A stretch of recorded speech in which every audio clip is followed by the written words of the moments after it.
Dear student, you are going to study about the February Revolution. On Sunday, 25th February, the government suspended the Duma. Politicians spoke out against the measure. Demonstrators returned in force to the street of the left bank on the 26th. On the 27th, the police headquarters were captured. The street thronged with people raising slogans about bread, wages, better hours, and democracy. The government tried to control the situation and called out the cavalry once again. An officer was shot at the barracks of a regiment and three other regiments mutinied, wanting to join the striking workers. By the evening, soldiers and striking workers had gathered to form a Soviet or council in the same building as the Duma met. This was the Petrograd Soviet. The very next day, a delegation went to see the Tsar. Military commanders advised him to abdicate. He followed their advice and abdicated on 2nd March.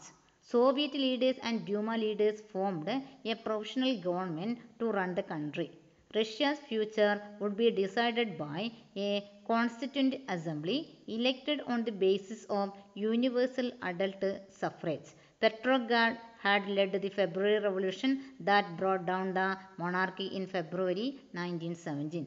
One of the important results of the February Revolution was the rule of Tsar Nicholas II, or the monarchical rule ended in Russia and established a provisional government. That was one of the important results of the February Revolution.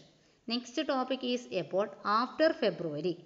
Army officials, landowners and industrialists were influential in the provincial government, but the liberals as well as socialists among them worked towards an elected government.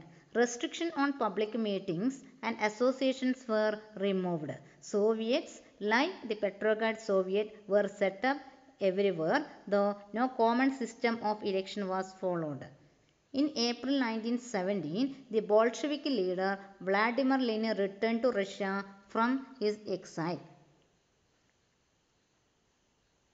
He and the Bolsheviks had opposed the World War since 1914. The Bolsheviks and Lenin opposed the First World War.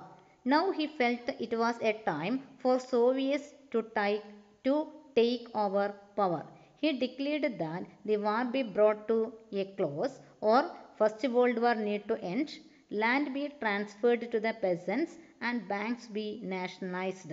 These three demands were Lenin's April thesis. Lenin put forward three demands that known as April thesis. The three demands were end the First World War, land be transferred to the peasants, and banks be nationalized.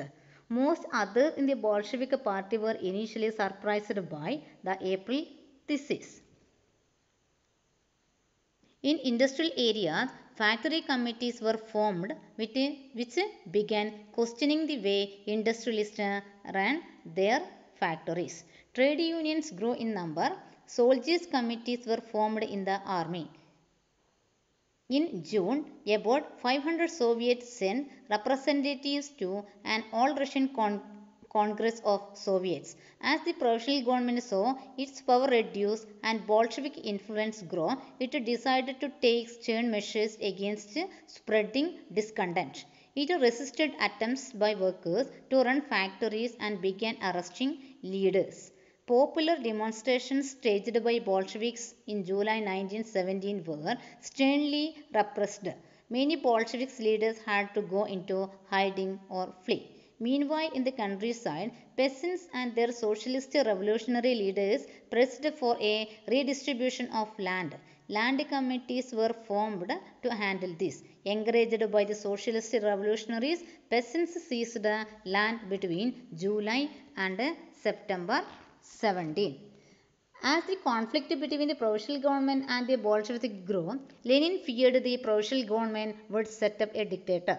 In September, he began discussions for an uprising against the government.